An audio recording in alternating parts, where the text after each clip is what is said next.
Hello everyone, कैसे हैं आप? आपका आपके YouTube channel Digvijay commerce classes पर एक बार फिर से स्वागत है।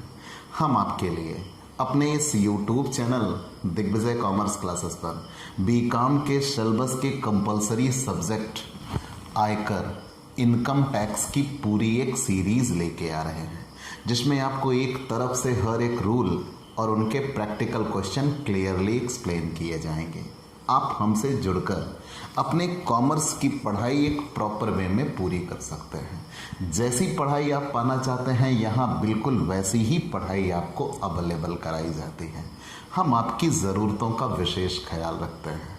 आप एक प्रॉपर वे में सिस्टमेटिक ढंग से अपने घर बैठे बिल्कुल क्लासरूम पढ़ाई या ऑफलाइन पढ़ाई जैसी पढ़ाई पाना चाहते हैं, तो आप हमसे पेड क्लास ले सकते हैं। आपके लिए ये पढ़ाई का सर्वोत्तम विकल्प होगा। आप किसी भी सब्जेक्ट की ऑनलाइन कोचिंग चाहते हैं तो आप हमसे जुड़िए। आप हमसे पेड क्लास ले सकते हैं। पेड क्लास पाने के लिए आप हमारे व्हाट्सएप नंबर पर व्हाट्सएप करिए, मैसेज करिए, आपको पेड क्लास की पूरी जानकारी दे दी जाएगी, जिसमें आप बहुत थोड़े से शुल्क का भुगतान करके हमसे एक रेगुलर क्लास पाते हैं। पीडीएफ मिलेगा, डाउट सेशन रखा जाएगा, क्वेश्चन पेपर सॉल्व कराए जाएंगे। तो ये सब कुछ पाने के लिए आप हमसे पेड क्लास ले सकते हैं। प्यारे दोस्तों, अगर नए जुड़ रहे हैं तो सबसे पहले हमारे इस YouTube channel Digvijay commerce classes को सब्सक्राइब करिए, शेयर करिए, बेल आइकन दबाइए। हम आपके लिए ग्रेजुएशन में सबसे टफेस्ट सब्जेक्ट जिसे कहा गया है आयकर, उसकी शुरुआत कर चुके हैं। पिछली क्लासेस के जरिए हमने आपको आयकर का इतिहास बता दिया, फिर आयकर की परिभाषा बता दी, आयकर की विशेषता बता दी, लेकिन सब कुछ जान लिया, अगर कर निकालना सीखा ही नहीं तो क्या सीखा। आज हम आपको आयकर लगाने की विधि समझाने वाले हैं। पहली चीज ये है मेरे भाई, सबसे बड़ी समस्या हमारे सामने ये होती है कि इनकम टैक्स एक ऐसी बुक है, इसमें किसी लेसन की कभी शुरुआत नहीं हुई और कभी उसका अंत नहीं हुआ। कारण हर एक लेसन एक दूसरे से जुड़ा हुआ है। मैं कभी यहाँ चीज़ें बताता मिलूंगा तो आपको लगेगा यार यहाँ कैसे पहुँच गया है इंसान, इतनी दूर, इतना नज़दीक। मतलब आपको ये लगेगा यहाँ अभी तक तो हम इस रूल पे थे, अब इस रूल पे पहुँच गए। तो कुछ चीज़ें केयर करनी होंगी आपको।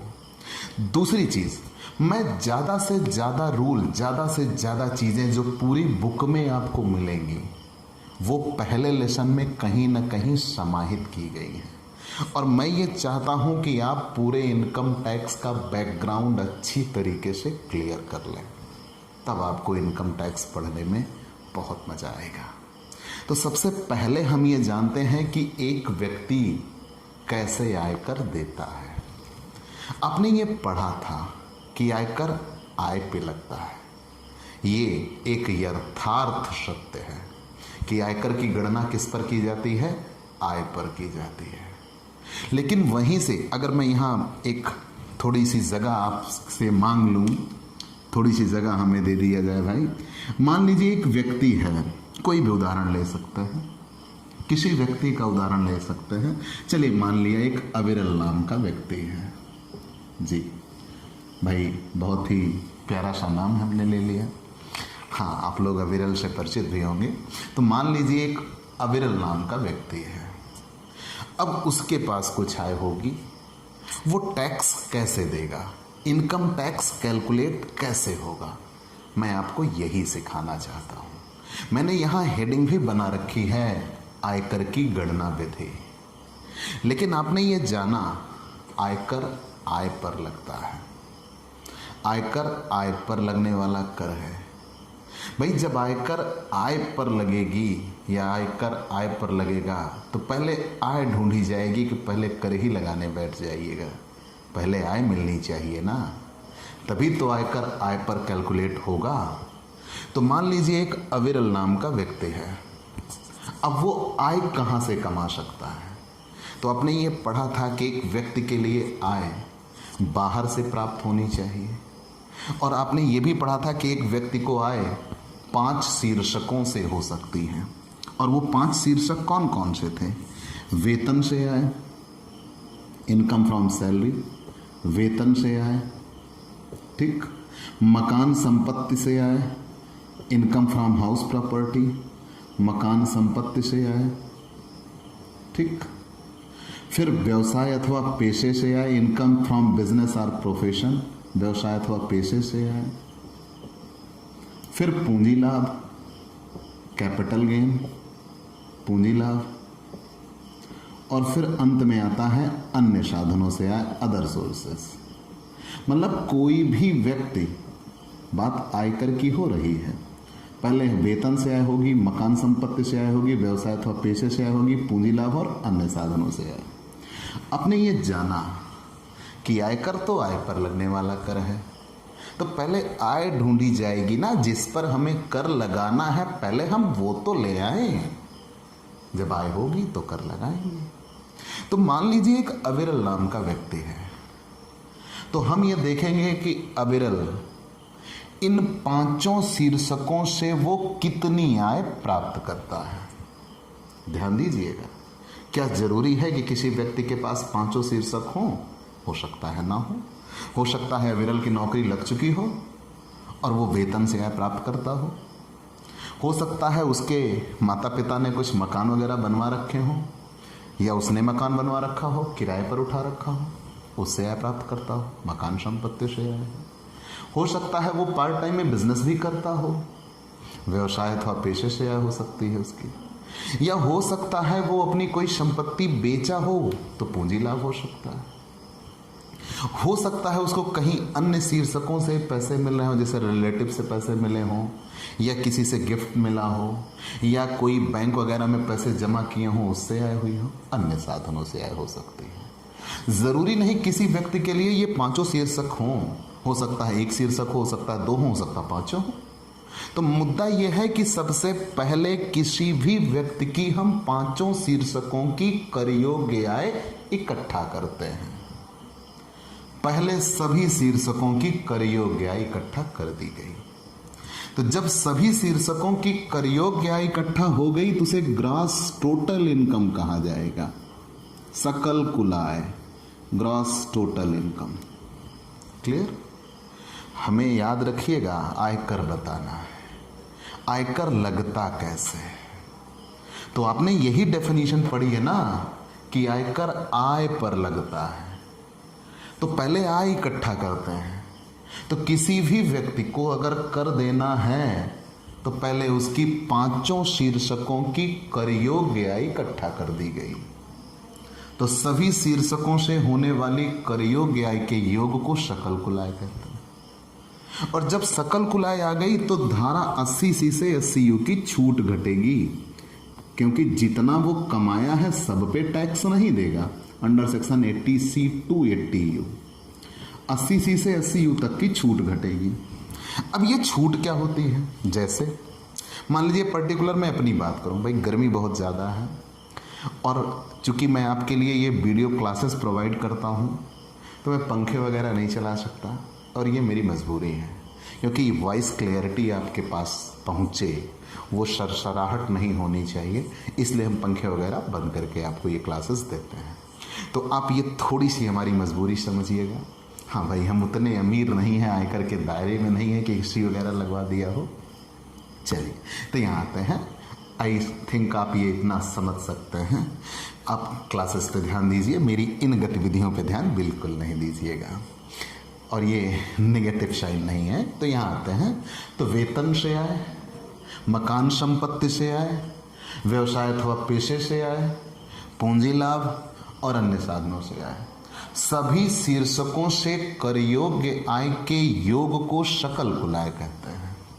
और जब सकल कुल आय आ गई तो पूरे पे तो वो कर नहीं देगा, कुछ उसके अपने खर्चे भी होते हैं, कुछ उसकी हानियां भी हो सकती हैं, जिनकी आयकर अधिनियम द्वारा उसको छूट मिल जाती है। तो उसके उन खर्चों आदि के लिए जो आयकर अधिनियम द्वारा उसको छूट दे दी जाएगी, वो धारा 80C से 80U तक में है। जैसे मान लीजिए अविरल ने LIC करा रखी हो, और उस LIC का वो प्रीमियम, मान लीजिए 10 लाख की LIC है और वो 1 लाख रुपए प्रीमियम देता है, तो उस 1 लाख रुपए के प्रीमियम की उसको छूट मिल जाएगी। मान लो उसने कोई NSC करा रखी हो तो NSC की उसको छूट मिल जाएगी। ऐसे ही आप पाठ पढ़ेंगे तो जब उसकी छूट मिल जाएगी तब जो बचेगा वो उसकी टोटल इनकम होगी, कुल आय होगी। और जब ये कुल आय आ जाएगी तो इसी कुल आय पर कर लगता है। और आयकर की परिभाषा में आपने जो पढ़ा था शुद्ध कर योग्य आय पर चालू कर निर्धारण वर्ष में, तो यही शुद्ध कर योग्य नेट टैक्सेबल इनकम को ही टोटल इनकम कहा जाता है और इसी पे टैक्स कैलकुलेट होगा। एक एग्जाम्पल लेते हैं। जब तक हम एग्जाम्पल नहीं लेते तब तक तो इनकम टैक्स को अच्छे से निकाल ही नहीं सकते। तो मान लीजिए अविरल के लिए पहले 5 शीर्षकों से आय इकट्ठा कर दी गई, जितना भी मिला जहां से मिला कर योग्य आय इकट्ठा कर दी गई, धारा 80 से 80 की छूट घटाई गई, तो जो बचा वो टोटल इनकम है। और मान लीजिए अविरल की टोटल इनकम 7 लाख रुपए हो, वो कितना टैक्स पे करेगा? ठीक, उसकी आय कितने रुपए हो? 7 लाख रुपए हो, वो कितना टैक्स पे करेगा? हम ये चीजें क्लियर करते हैं वन बाय वन। चलिए, जब आपने ये चीजें क्लियर कर ली कि आयकर आय पर लगता है और आय 5 शीर्षकों से इकट्ठा होगी, 5 शीर्षकों की कर योग्य आय के योग को सकल कुल आय कहेंगे, धारा 80 से 80 तक की छूट घटेगी, कुल आय आएगी और उस कुल आय पे टैक्स देना होगा। तो अब इतनी चीज़ें हम मिटा देते हैं, इसकी ज़रूरत नहीं है। चलिए, आपने ये सीख लिया है। अब यहाँ आयकर दिया कैसे जाता है? सबसे पहली चीज़ ये, तो आपने आयकर की परिभाषा में ही पढ़ा था कि आयकर स्लैब के आधार पर लगता है। अब ये स्लैब कैसा है? और एक बात और, इस कर निर्धारण वर्ष जो कि 2021-22 है, ठीक, इस कर निर्धारण वर्ष के लिए स्लैब सिस्टम कुछ ऐसा बनाया गया कि 2 स्लैब रखे गए हैं। एक पुरानी कर व्यवस्था है और एक नई कर व्यवस्था है। हम दोनों में जिसको चाहें उसको चुन सकते हैं। तो हाल फिलहाल आपके लिए प्रॉफिटेबल पुरानी कर व्यवस्था है, लेकिन हम दोनों में अंतर करके आपको सिखा देंगे कि क्यों पुरानी कर व्यवस्था बेहतर है अपेक्षाकृत नई कर व्यवस्था के। तो हम आज आपको ये पुरानी कर व्यवस्था से ही टैक्स निकालना सिखा रहे हैं। तो हमने ये बताया कि हमारे यहाँ जो कर लगता है वो स्लैब के आधार पर लगता है। ये स्लैब क्या होता है? आय को विभिन्न खंडों में बांट दिया जाता है कि जैसे हमारी आय का प्रथम कुछ हिस्सा कर मुक्त कर दिया जाता है। वो कर मुक्त सीमा होती है कि उतनी आय तक हम कर नहीं देते।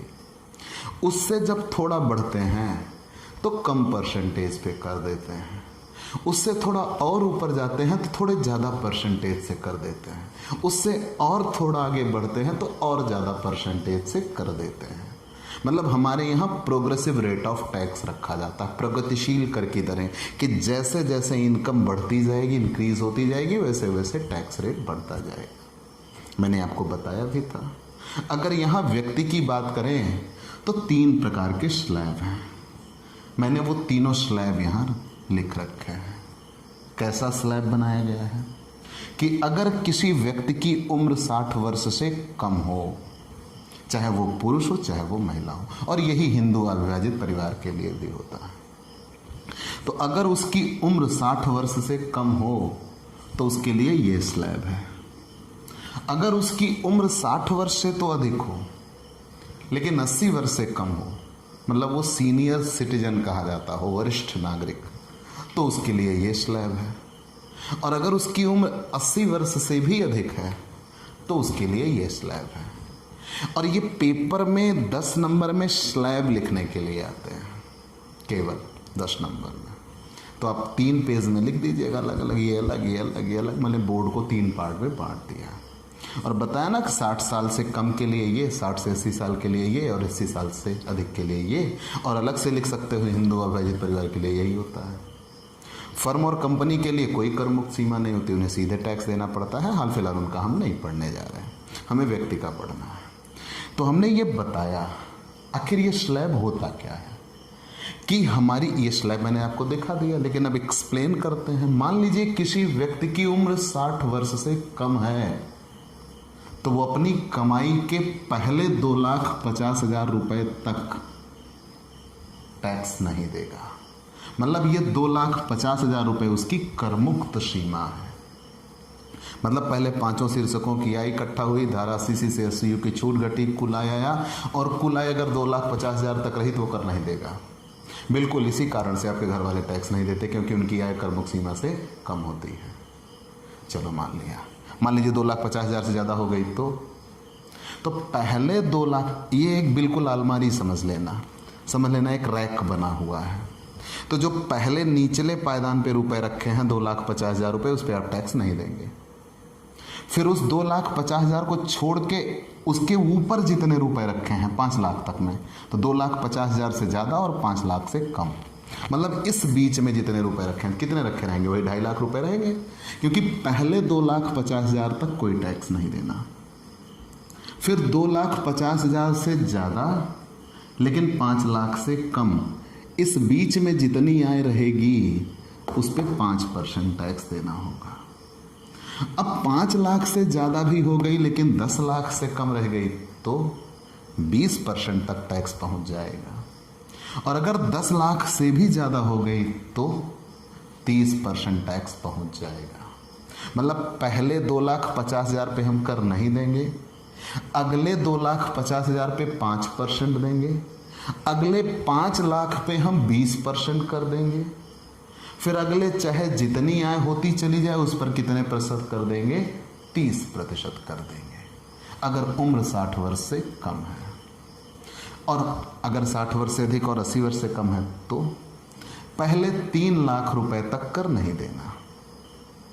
फिर 3 लाख से जैसे आय ज़्यादा बढ़ी, 5 लाख की ओर बढ़े, तो 3 लाख से 5 लाख तक हम 5% टैक्स देंगे। 5 लाख से ज़्यादा 10 लाख तक हम 20% टैक्स देंगे, और 10 लाख से अधिक जितना भी हो जाए हम 30% टैक्स देते हैं। चलिए, अगर उम्र 80 वर्ष से अधिक हो गई तो सुपर सीनियर सिटीजन 80 वर्ष से अधिक, तो इनके लिए करमुक्त सीमा सीधे 5 लाख रखी गई है। 5 लाख रुपए तक इनको एक भी कर नहीं देना। 5 लाख से आगे 10 लाख तक के लिए सीधा 20% का दायरा इनके लिए होगा। 10 लाख के आगे 30%, जितना भी होता जाएगा उस पर 30% कर लगेगा। चलिए मान लिया, ये आयकर की बात थी। अब अगर इसी चीज को हम क्लियरली एक्सप्लेन करना चाहें आपके लिए कि आयकर पूरा कैसे होता है, ये सिर्फ आयकर था, कंप्लीट इनकम टैक्स नहीं था। याद रखिएगा मेरी बात को, आयकर 3 चीजों से मिलकर पूरा होता है। एक तो आयकर इनकम टैक्स, दूसरा होता है सरचार्ज जिसे अधिभार कहते हैं, और तीसरा होता है एजुकेशन सेस, शिक्षा उपकर। मतलब ये 3 चीजें मिलकर इनकम टैक्स को पूरा करती हैं। Complete income tax, total income tax, कुल आयकर। अभी यहां चर्चा सिर्फ आयकर की हो रही है, अधिभार और शिक्षा उपकर की नहीं, लेकिन आज उसकी चर्चा भी होगी। ठीक, चलिए अब वही उदाहरण ले लेते हैं। अविरल नाम का व्यक्ति है, 7 लाख रुपया कमाया है, कितना टैक्स देगा? तो मान लीजिए अविरल की उम्र 60 वर्ष से कम है। उम्र बदलती गई, कर बदलता जाएगा।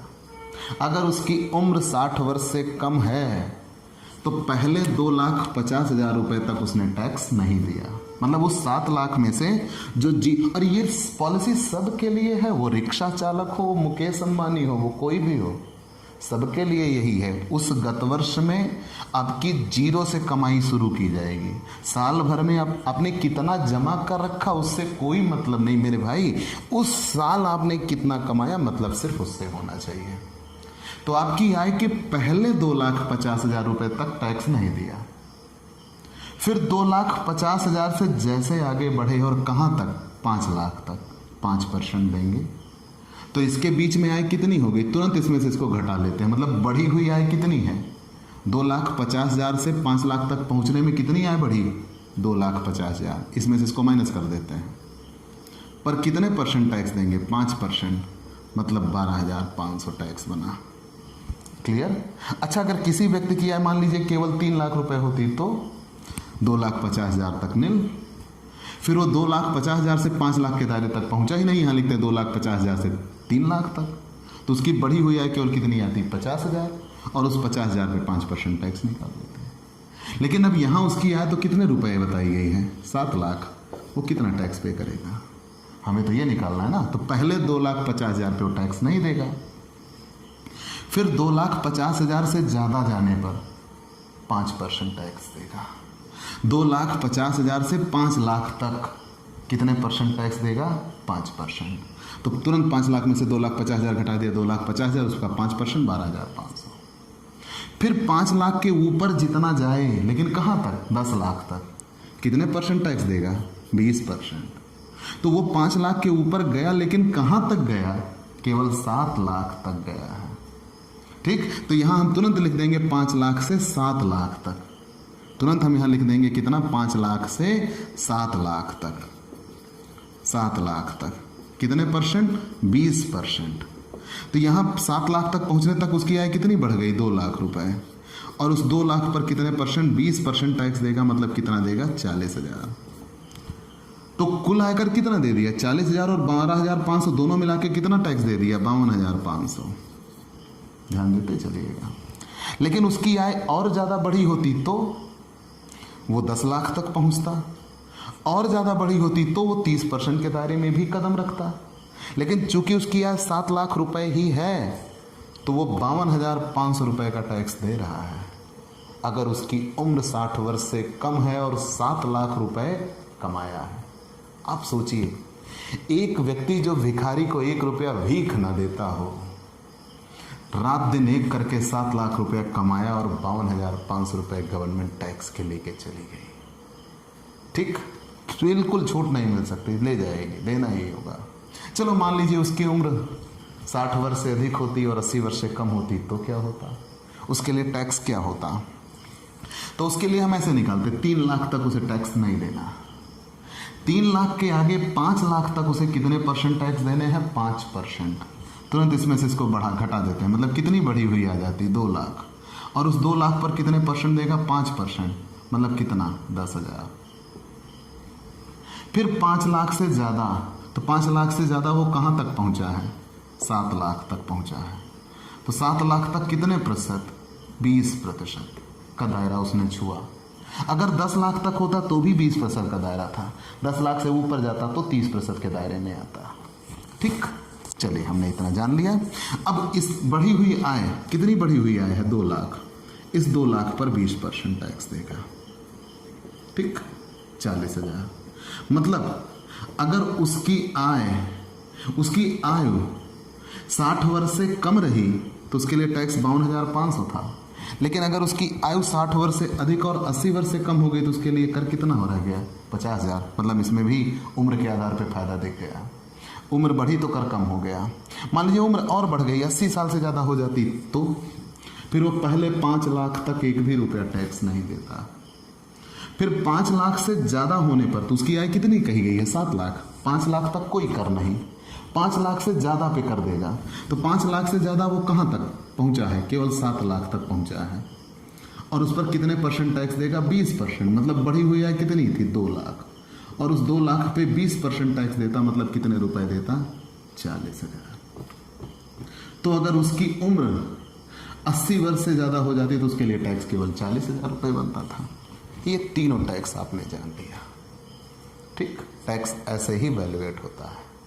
चलो मैं आपको लिए एक बार बता देता हूँ। मान लीजिए उसकी आय 12 लाख होती तो, मान लीजिए, अब ये तो जान लिया ना 7 लाख रुपये हो गई, लेकिन अभी ये कंप्लीट नहीं हुआ है। आयकर तो निकला, लेकिन आयकर के निकलने के बाद यदि कुल आय 50 लाख रुपए से ज़्यादा हो, 1 करोड़ से कम, तो निकाले गए आयकर का 10% अधिभार देना पड़ता है। यदि कुल आय 1 करोड़ से ज़्यादा हो, 2 करोड़ से कम, तो निकाले गए कुल आयकर का 15% अधिभार देना पड़ता है। यदि कुल आय 2 करोड़ से ज़्यादा हो, 5 करोड़ से कम, तो तो निकाले गए कुल आयकर का 25% अधिभार देना पड़ता है। और यदि कुल आय 5 करोड़ से भी अधिक हो तो निकाले गए कुल आयकर का 37% अधिभार देना पड़ता है। अब यहाँ आय तो 50 लाख से ज़्यादा हुई ही नहीं, मतलब अधिभार का दायरा नहीं बना, सरचार्ज नहीं देना। लेकिन मैंने बताया था ये इनकम टैक्स है, इसके बाद एजुकेशन सेस तो आपको देना ही होगा, चाहे अधिभार लगे या ना लगे। और एजुकेशन सेस कितना देना पड़ेगा? 4%। तो इस निकाले गए आयकर पर, मतलब 52,500 पर आपको 4% शिक्षा उपकर देना होगा, 2100। तो जब 2100 दे देंगे तब बचेगा कितने रुपए? 54,600। ये टोटल टैक्स होगा। ठीक, तो कभी भी आपको कुल आयकर निकालना पड़े, ऐसे ही यहाँ भी 4% शिक्षा उपकर जुड़ जाएगा, ऐसे ही वहाँ भी 4% शिक्षा उपकर जुड़ जाएगा, तब कुल देय आयकर निकल के आएगा। और इस क्वेश्चन में अधिभार नहीं आया। क्यों नहीं आया? क्योंकि उसकी आय करमुक्त सीमा से कम थी। अगर उसकी आय करमुक्त सीमा से ज़्यादा होती, उस यहाँ अधिभार नहीं आया। अधिभार क्यों नहीं है? क्योंकि उसकी आय वो उस लिमिट तक पहुँची नहीं, 50 लाख से कम रह गई। 50 लाख से कम हो तो कोई अधिभार नहीं होता। तो आयकर और अधिभार दोनों की सम्मिलित राशि पर शिक्षा उपकर लगता है। अगर अधिभार भी होता तो, नहीं था तो केवल आयकर पर शिक्षा उपकर निकल गया। अच्छा चलो, मान लीजिए उसकी आय 12 लाख रुपए रही होती तो वो कितना टैक्स देता? मैं इसी क्वेश्चन में बता दे रहा। तो मान लीजिए विरल की आय 12 लाख रुपए रही होती तो कितना टैक्स देता? तो उसके लिए दायरा ऐसे बनाया जाता कि पहले 2,50,000 रुपये तक एक भी कर लें, फिर 2,50,000 से 5 लाख तक 5%, फिर 5 लाख से 10 लाख तक दायरा बनाया जाता। ठीक, 5 लाख से 10 लाख तक दायरा बनाया जाता। कितने परसेंट? 20%। तो तुरंत इसमें से इसको घटा देते, मतलब कितना पहुंच गया? 5 लाख। और उस 5 लाख पर 20% टैक्स दे देते, मतलब 1 लाख रुपए टैक्स निकल जाता। और फिर आगे 10 लाख से आगे जहां तक पहुंचे होते, तो 10 लाख से आगे कहां तक हम पहुंच गए? तो 10 लाख से आगे हम कहां तक पहुंच गए? 12 लाख तक।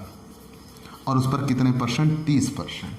तुरंत इसमें से इसको घटाते, मतलब 2 लाख रुपए। और उस 2 लाख पर 30% टैक्स लगता। तो 2 लाख पर 30% टैक्स लगता, मतलब कितने रुपए लग जाता? 60,000। तो एक टैक्स ये था 12,500, 1 लाख ये 60,000 ये, मतलब 1,72,500। और इसके बाद 4% शिक्षा उपकर लग जाता। अधिभार तो था नहीं क्योंकि यह 50 लाख से कम है। तो ये आयकर निकालने का सही तरीका होता है। अब आयकर तो आपने निकालना सीख लिया, आयकर के बाद आयकर का बंटवारा कैसे होगा, ये पुरानी कर प्रणाली है। फिर हम आपको पुरानी कर प्रणाली और नई कर प्रणाली में अंतर करना आपको बता देंगे। लेकिन आप पहले कुछ एग्जाम्पल लेकर कर निकालना सीखिए, तभी आपको पता लगेगा कि हाँ कर निकलता कैसे है। जब आप कर को निकालना सीख जाएंगे तब बेहतर होगा। और अधिभार की दरें याद कर लीजिए। अधिभार की दरें जब आपने याद कर लिया तब फिर हम आगे कुछ ऐसे उदाहरण आपके लिए लेके आएंगे जो सीमांत राहत के होंगे। लेकिन इसके साथ साथ आपको आयकर का बंटवारा सीखना होगा। आयकर का बंटवारा केंद्र सरकार वित्त आयोग की सिफारिश के आधार पर राज्य सरकार को बांट देती है। ये सिर्फ लाइन है, इसका बंटवारा हम आपको अगले वीडियो में आपको सिखा देंगे। तो प्यारे दोस्तों, आपके लिए मैंने ये ऐसी क्लास लेके सामने रखी जिसमें आप टैक्स निकालना सीखिए। मैंने एक एग्जाम्पल से तीनों चीज़ें सिखा दी। अब ऐसे ही आप कोई भी एग्जाम्पल लेकर आप टैक्स कैलकुलेट जब सीख जाएंगे तो आगे की कहानी बेहतर होगी। तो आज की क्लास हम यहीं पे रोकेंगे। आपको ये क्लास कैसी लगी हमें ज़रूर बताइएगा। आपके लाइक और कमेंट का इंतज़ार रहेगा। आप हमसे पेड क्लास भी ले सकते हैं। पेड क्लास पाने के लिए आप हमारे व्हाट्सएप नंबर 9984358237 पर व्हाट्सएप करिए, मैसेज करिए। आपको पेड क्लास की पूरी जानकारी दे दी जाएगी, जिसमें आप बहुत थोड़े से शुल्क का भुगतान करके हमसे एक रेगुलर क्लास पाते हैं। PDF मिलेगा, डाउट सेशन रखा जाएगा, क्वेश्चन पेपर सॉल्व कराए जाएंगे। तो ये सब कुछ पाने के लिए आप हमसे पेड क्लास ले सकते हैं। और स्पेशली अगर आप हमसे नए जुड़े हैं तो सबसे पहले हमारे इस YouTube channel Digvijay commerce classes को सब्सक्राइब करिए, शेयर करिए, बेल आइकन दबाइए ताकि आपको हमारे लेटेस्ट वीडियोस के अपडेट मिल सकें। तो आज की क्लास में इतना ही। अगले दिन नए टॉपिक के साथ फिर से मुलाकात होगी। चलते हैं दोस्तों, बाय बाय दोस्तों।